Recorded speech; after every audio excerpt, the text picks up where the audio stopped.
We're out here in the garden in the very early spring, late winter. Things are just starting to thaw out. Plants are definitively still dormant, and it's a great window to do some propagation work. In particular, what I'm working on today are taking photocopies, cloning copies of Honeyberry. These happen to be Japanese honeyberry types. It's a pretty amazing fruit, very cold hardy fruit, and these little shrubs that are asleep right now will make lots of fruit this early spring. And before they wake up, I have an opportunity to get some copies of these through stool layering, which I've talked about before, but I'm going to explain again and show specifically how honeyberry likes to be stool layered. So if that feels interesting, stick around. Right in this bed in front of me, a few years ago, in 2019, so 3 years ago, I planted 2 Japanese honeyberry. These happen to be Blue Pagoda, are the names of these varieties. And this one still remains to be dug up. The other one I dug up and took divisions from after having been stooled for 2 layers. for 2 years. And what I want to do is show you, if you can imagine, 2 years ago in 2019, I planted 2 plants that were about this size. Pretty petunia. These plants can be very expensive for being so easy to propagate. I could imagine seeing this online for $20 or $30. It's very expensive. So how do we get copies? And most importantly, what kind of copying can we expect? So with stool layering, in 2 years, we were able to get 1, 2, 3, 4, 5, 6, 7, 8, 9, 10, 11, and then 12, 13. These are beautiful copies of this plant, all very passively. Now those plants were actually on the smaller side comparatively. These went in the same year. I think they just got a little bit more fertility. I think maybe the plants were slightly larger.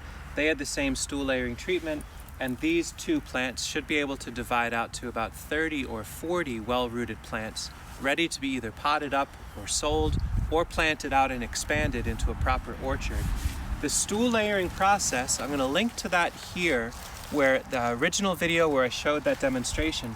The basic idea, however, is to take woody perennial plants that you hope to make copies of, and when you've got multi-stemmed suckering shrubs like the honeyberry, like your currants, like elderberry, etc., you can take throughout the season soil and very informally just continually bank that material up against the plant. Now in this case, what I'm doing, I'm just showing by my hands, is I'm using soil. I'm actually not worried if there's some weeds or other vegetation in there. I just flip them upside down. And this is something I can do once a year, twice a year, 5 times a year. Basically, as the plants are growing, I can add this material. This could be sawdust, this could be sifted wood chips, it could be aged compost, it could be shredded leaves, it could be hay, it could be straw. Anything basically.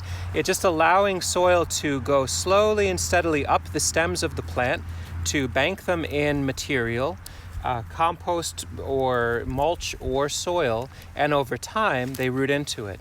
Some plants like currants root incredibly fast. Honeyberry roots very reliably, but it's just a little sluggish. That's why I allowed some of these stool beds to propagate for 2 years before we're lifting them. And now we're in this extreme bounty of many, many plants from original investment of just 2 plants for each variety. I want to demonstrate the process of digging up a plant that has been stooled for a little while, but before I do that, I kind of owe it to this honeyberry to get it back in the earth. Now, normally what would be ideal is to dig them up, take my divisions, and then move them out into future locations, or wrap them to sell, or pot them up. But for now, I simply want to get them back in the earth. In other words, heal them in. And so I'm just going to put them right back from where they came, which may seem redundant, like why even do anything if you're going to do that? But the next time I go to work with these, it'll be very easy to pull them out and work with them. I've got the 2 nicest ones set at the very bottom, and then I will lay in all the rest, making sure the roots are covered, getting some soil around them. Now you can see we've got incredibly dense, wet, heavy clay soils. If you were doing stool layering in a much sandier soil condition, you'd actually have a much easier time. But you work with what you got. And again, I'm not too concerned about the fact that there's weeds in here. We'll pull all this out again. So these are healed in, they're settled for now, and they'll be fine as long as I get to them before they wake up. Let's dig up this other plant and actually pull some divisions. And so I'm going to use a nursery spade and get a good clean cut around. Each plant has their own root systems, their own rules of engagement. Honeyberry tends to have a huge number of roots, but they're pretty fine, kind of like a fibrous yet fine root system. So it's pretty easy to extract them. And again, if we had looser soil, it'd make this process a whole lot easier. But I'll just massage it out, try to be gentle to the worms to some extent, and leave a fair bit of the soil here. Now, if I had a garden hose set up, I could spray the soil off.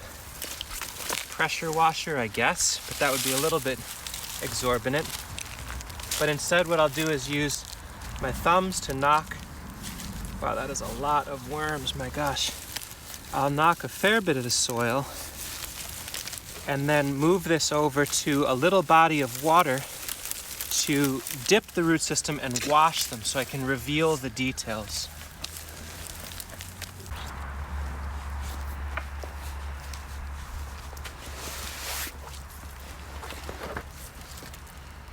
This is reason 4,892,000 for having lots of little ponds in as many places in a landscape as you can. Makes it really easy to wash roots off once things thaw. Now, I'm going to come in here and dip this and massage the roots. Try to get as much off as possible. There's all sorts of strawberries in there, but I don't remember if those are a cultivar or a wild type. If I knew what was going on there, I probably would be setting them aside too, but I'm not going to be too precious about them today. I'll dip this in, and that will really let me see a bit more of what's going on.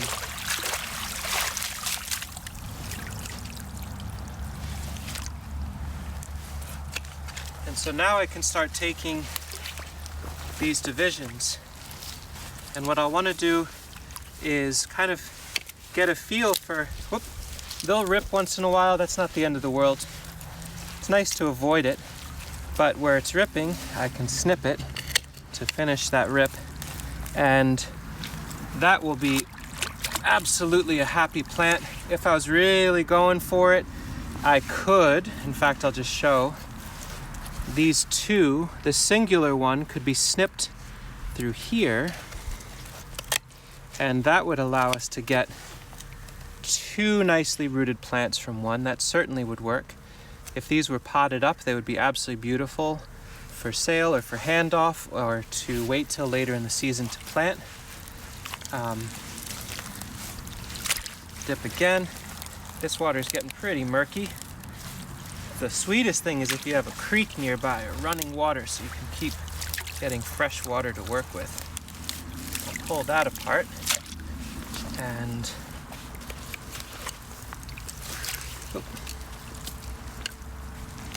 lots of other species mixed into here.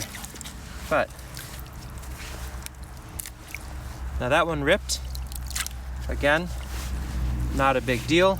I can simply take the pruners and tidy up that rip. I could take that. This is if I want the maximum number of plants. I'm not quite sure what I'm doing with these yet. That's dead, so I'll snip that out.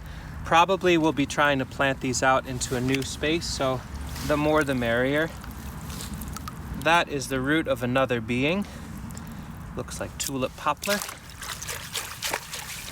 This is an incredibly big and beautiful one.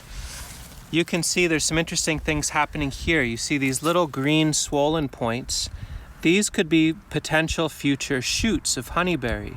So I could pot these up pretty shallow in a 1 gallon pot or 2 gallon pot, for example.